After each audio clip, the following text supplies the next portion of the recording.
You wake up early, maybe 6 a.m., maybe even earlier. You fight traffic, answer emails, sit through meetings, deal with stress, work harder every year, and on paper, you're doing well. You make $100,000 a year, six figures. The number that used to mean success. The number people were told would finally bring security.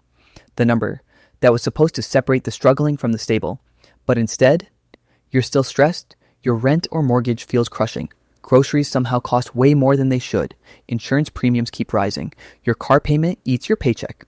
Saving feels slow. Investing feels hard.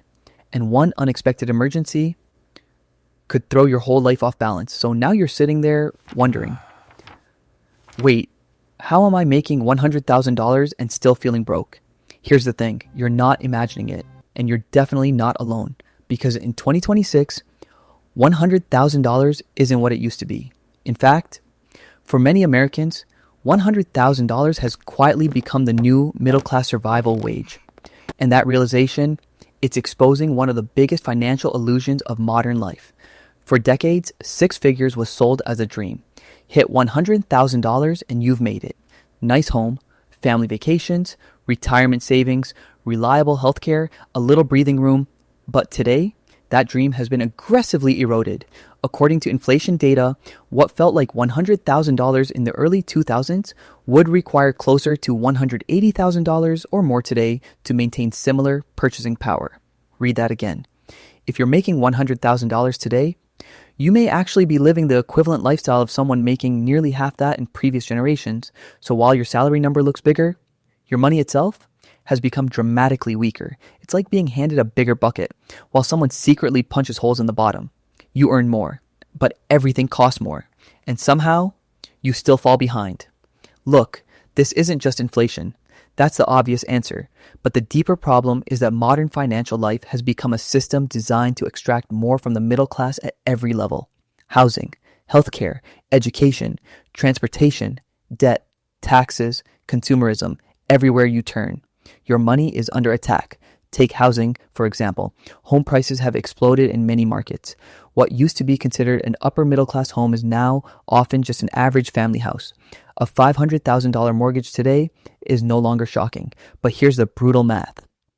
To comfortably afford that home with modern rates, taxes, insurance, and maintenance, a household may need far more than $100,000 annually.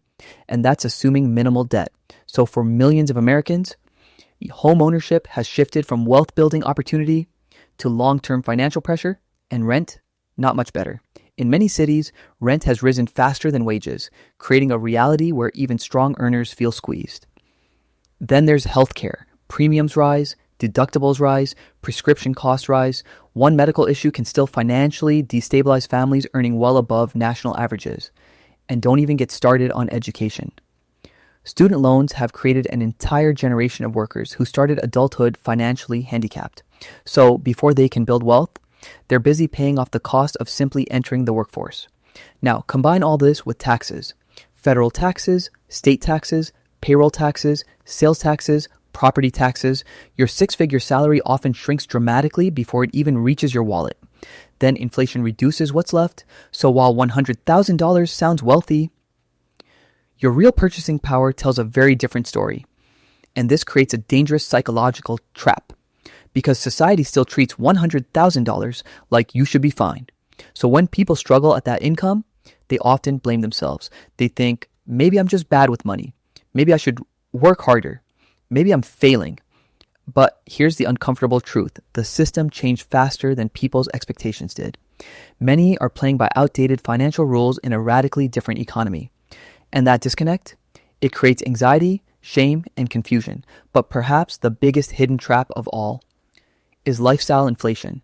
This one destroys people silently because as income rises, people naturally upgrade.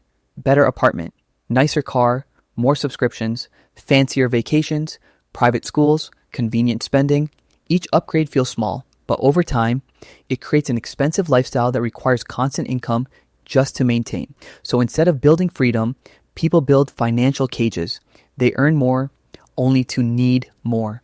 And this is why some people making $70,000 feel more financially secure than people making $150,000. Because wealth isn't just about income, it's about margin, the gap between what you earn and what you keep. If your expenses rise as fast as your paycheck, you're not building wealth, you're just scaling survival. That's not freedom. That's sophisticated financial treadmill running.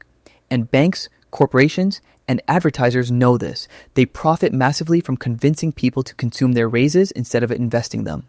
New car, monthly payment, bigger home, 30-year debt, luxury lifestyle, higher dependency. Modern society often rewards looking rich, far more than actually becoming rich, and that illusion is financially devastating. Because true wealth rarely looks flashy at first. Real wealth looks like low debt, high savings, asset ownership, cash flow, flexibility, patience, not status signaling. The financially strongest people often spend below their means, while the financially trapped often spend to appear above them. That's the irony. Now,